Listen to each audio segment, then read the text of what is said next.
Hi, I'm Papia.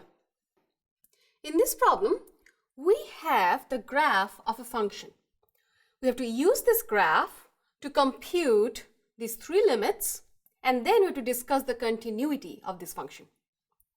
So, the very first limit is limit as x approaches c plus of the function fx. Now, we don't know what the expression of the function is, but we know that the value of c is 4. Which means we are evaluating limit as x approaches to 4 plus of the function f of x. Okay, let's understand what this symbol means. What it means is this is a one-sided limit. So we want to see what is the limit of the function as x is approaching 4 from right-hand side. So plus represents right-hand side, which means x is picking values greater than 4. Okay, so let's go back to the graph and see what is happening there. So we want to see what is happening if x is approaching 4 from right side. To find the limit, we have to look at the graph. So where is the function approaching to on the graph when x is approaching to 4? So if you look at for various x values, look at the corresponding y values, which means you are on this side of the function of this graph. So the function is approaching to the point that's given right here. And what is that point? It's 3.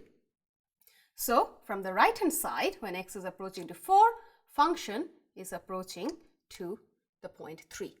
So the right hand limit is 3. Okay, so the next one is limit as x approaches to c, again c is 4, with a minus sign. This one means that we have to evaluate the limit when x approaches 4 from left hand side. Okay, so same idea. Look at the graph. Now x is approaching 4 from left side. So you look at the function, look at the graph, and see where the graph is approaching to. Well, the graph is slowly approaching to that same point. And we have to look at the y value. The y value is 3. So the left hand limit is also 3. Part C is we have to find limit as x approaches to c,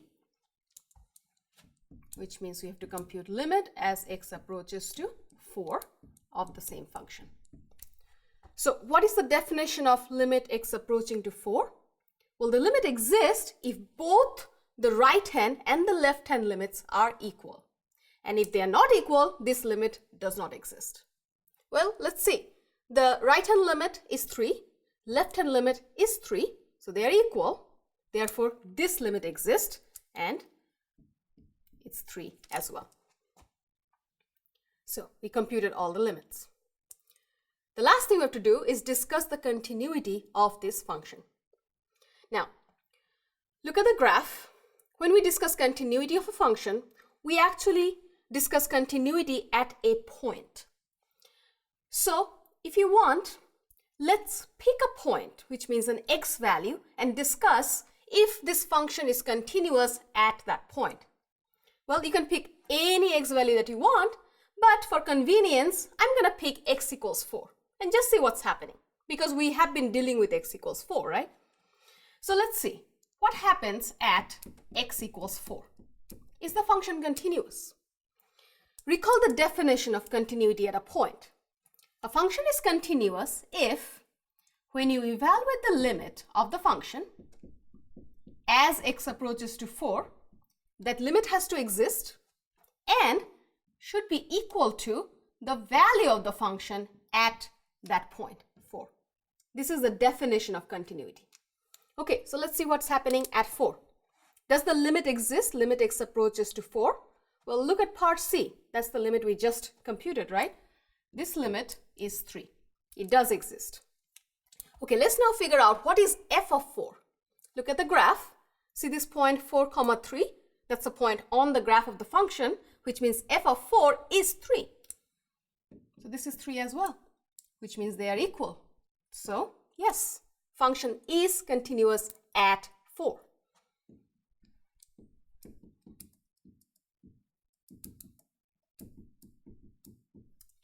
But that's just one point. Now, what about other x values? Can we determine continuity for other points? Well, similarly, if you pick any other x value, notice that you will have the exact same result. The limit will exist and it will be equal to the function value, because this is a straight line.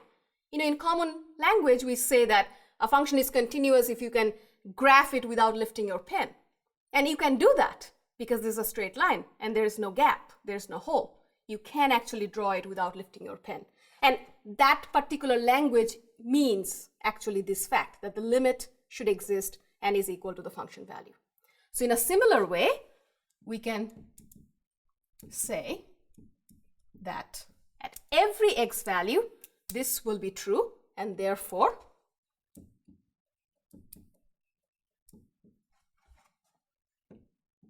f will be continuous.